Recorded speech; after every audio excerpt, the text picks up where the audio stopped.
सर्वप्रथम त मेरो युट्युब च्यानलमा तपाईलाई हार्दिक स्वागत छ।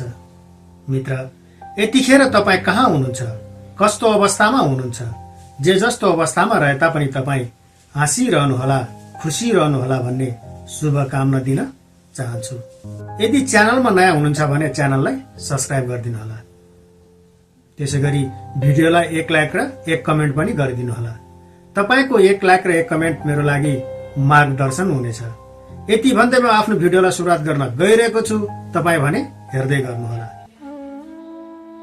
मित्र, आजको यो कथा एउटा प्रेम कथा नभई एउटा पति पत्नी बीचको पनि प्रेम कथा हो, जुन कथा अरू कथा भन्दा भिन्न खालको रहेको छ, जुन कथाले धनी र गरिब बीचको दूरीलाई जोड्ने काम गर्दछ, जुन कुरा आजको युगमा विरलै नै हुने गर्दछ।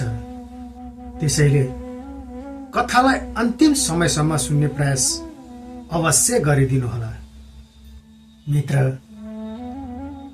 कुनै एउटा गाउँमा एक धनी व्यक्ति बस्दथे, जुन व्यक्तिको एउटा गरिब किसानको छोरीसँग प्रेम हुन पुग्दछ, जुन युवती सुन्दर मात्र होइन, सोझी र इमानदारी पनि थिइन्। यसै गुणका कारण युवक त्यस युवती प्रति आकर्षित भएका थिए। यसै क्रममा त्यो युवक र त्यस युवतीको बीच भेटघाट हुन्छ अनि ती युवकले आफ्नो मनमा भएका कुराहरूलाई त्यस युवतीलाई भन्ने गर्छ कि म तिमीलाई धेरै माया गर्छु र तिमीसँग बिहे गर्न चाहन्छु। युवती केही बेर सोच्छिन् अनि भन्छिन्, हेर्नुस्, पहिलो कुरो त म तपाईलाई चिन्दिन र अर्को कुरो म तपाईलाई कसरी विश्वास गरौं। त्यसैले म तपाईसँग बिहे गर्न सक्दिन। हो, तपाई धनी बाउको छोरा होला, तपाईले धनको लोभ देखाएर मसँग बिहे गर्ला, तर महाशय, तपाईले मलाई आफ्नो मिठो मिठो कुरामा अल्झाएर मलाई फसाउने कोसिस नगर्नुस्। म गरिब छु, तब के भयो, तर मलाई गरिब हुनुमा कुनै पश्चाताप छैन। म धेरै नै खुसी छु आफ्नो जीवनमा। बुझ्नुभयो? यो कुराले युवक अझ त्यस युवती प्रति आकर्षित हुन्छ। युवक सोच्छ, अब त मैले झन् यस सफा र पवित्र मन भएको युवतीसँग बिहे गर्नै पर्छ। मेरो निम्ति असल जीवनसाथी उनी भन्दा अरू हुन सक्दैन। युवक घर जान्छ अनि उसको बारेमा सोचिरहन्छ र मनमा कुरा खेलिरहन्छ।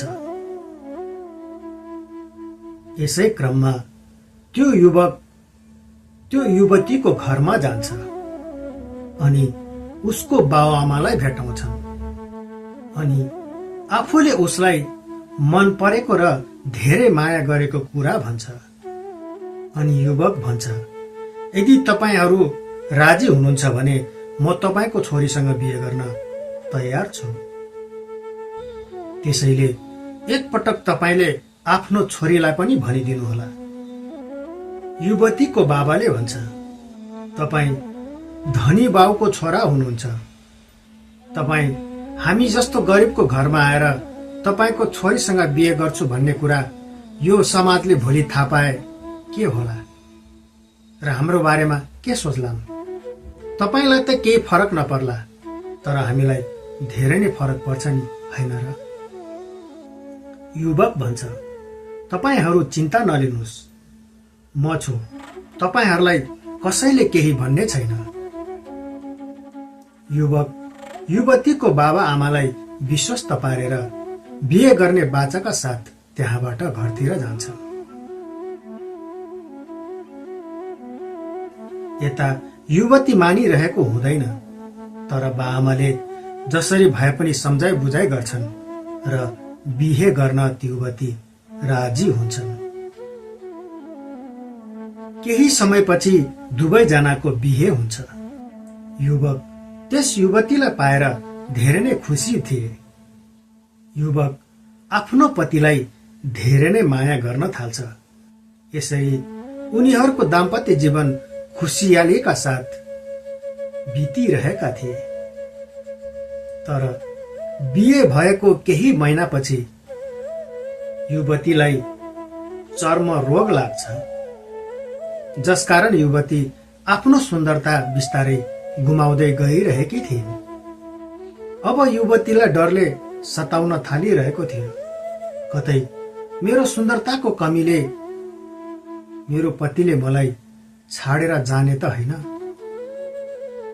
युवती यस चर्म रोगलाई हर सम्भव ठिक पार्न प्रयासरत भइरहन्छ र उसको पतिले पनि उसलाई त्यसमा सहयोग गरिरहेका हुन्छन्। समय बितिरहेको थियो। उसको सुन्दरतामा कमी हुँदै गइरहेको थियो। यसै चिन्ताले उसलाई कमजोर बनाइरहेको थियो। युवतीलाई चिन्ताले सताउन थाल्दछ। यदि मेरो अनुहार कुरूप भयो भने मेरो पतिले मलाई छोड्छ नै, तर म कसरी बाँच्न सकौँला? एक त चर्म रोगले चिन्तामा परिरहेको बेला यस्तो कुराले ऊ झन कमजोर हुँदै जान्छ। असली कथा त यहाँबाट सुरु हुन्छ। एक दिनको कुरा हो। युवक आफ्नो कामबाट घर फर्किरहेको हुन्छ। अचानक बाटोमा एक्सिडेन्ट पर्छ, जसकारण युवकले आफ्नो आँखाको ज्योति गुमाउँछ र अन्धो हुन्छ, जसकारण उनीहरूको जीवन सामान्य र सुखमय हुन्छ, किनभने केटाले आँखा देख्दैनन्। अब यता चर्म रोगका कारण युवतीमा सुन्दरताको कुनै चमक नै रहेन। पुरै कुरूप भइसकेका थिए। युवती यसकारण खुसी थिए कि उसको पतिले उसलाई देख्न सक्दैनथे। यसरी यिनीहरूको दाम्पत्य जीवन चलिरहेको थियो। अझ केटा अन्धो भएको कारणले गर्दा दुवैमा माया प्रेम प्रगाढ हुँदै गइरहेको थियो। पत्नीले बेला बेलामा पतिलाई भन्ने गर्थे, यदि मलाई केही भइहाल्यो भने तपाईको हेरविचार कसले गर्छ होला? जिन्दगीको यो लामो यात्रामा पूरा नहुँदै उसको पतिले कुरा काट्दै भन्छ, धत्त लाठी, यस्तो कुरा पनि गर्ने हो? आइन्दा बिर्सेर पनि यस्तो कुरा कहिले नगर। हामीलाई कसैले छुट्याउन सक्दैन, बुझ्यौ? यति भन्दै दुवै अङ्कमाल गर्छन्। युवक रोइरहेका हुन्छन्, साथै युवती पनि। तर दुवै रोइरहेको आँखा एकअर्काले देख्न सकिरहेको थिएन। दैवको लीला।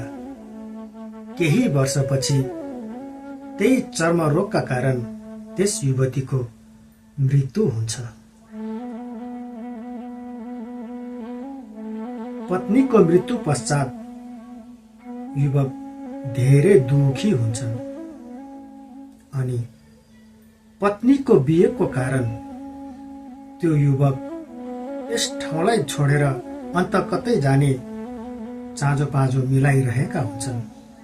तब उसको छिमेकीले भन्छ, अब तिमी आफ्नो पत्नी बिना कसरी रहन्छौ? एक त तिमी आँखा पनि देख्दैनौ, तिमीलाई तिम्रो पत्नीले जसो तसो गरी पनि तिम्रो हेरविचार गरिरहेका थिए। बिचरा लाउला खाउला भन्ने उमेरमा नै यस संसारलाई छोडेर जानु पर्यो। अब तिमी आफ्नो जीवन कसरी बिताउँछौ? कसले गर्छ तिम्रो हेरचाह? तिम्रो बारेमा सोचेर नै मलाई धेरै चिन्ता लागेको छ। तब युवक लामो सास लिँदै आफ्नो छिमेकीतिर हेर्दै भन्छ, म अन्धो थिए नै कहिले। यो त मैले रचेको एउटा नाटक मात्र थियो। यो सोचेर कि मेरो पत्नीले आफ्नो बिरामी र कुरूपताको कारण आफूलाई यस्तो नसोचोस् कि मैले उसलाई माया गर्दैन भनेर। बस मैले आफ्नो पत्नीको खुसीको कारण मैले यो सब गर्नु परेको। म यो चाहँदैनथे कि मेरो पत्नी दुखी होस्। तपाईलाई थाहा छ मैले यो कुरा किन कसैलाई भनिन? बस मैले आफ्नो पत्नीको खुसीको लागि यो सब नाटक गरेको हो। म चाहँदैनथे कि मेरो पत्नी दुखी होस्। म यो चाहँदैनथे कि उसले आफू स्वयंलाई बोझ ठानोस्। सायद भगवानले नै हामी दुईको यात्रा यति नै लेखेको रहेछ। त्यसैले आज उसले मलाई जीवनको यो दोसाँधमा एक्लै छोडेर गइन्।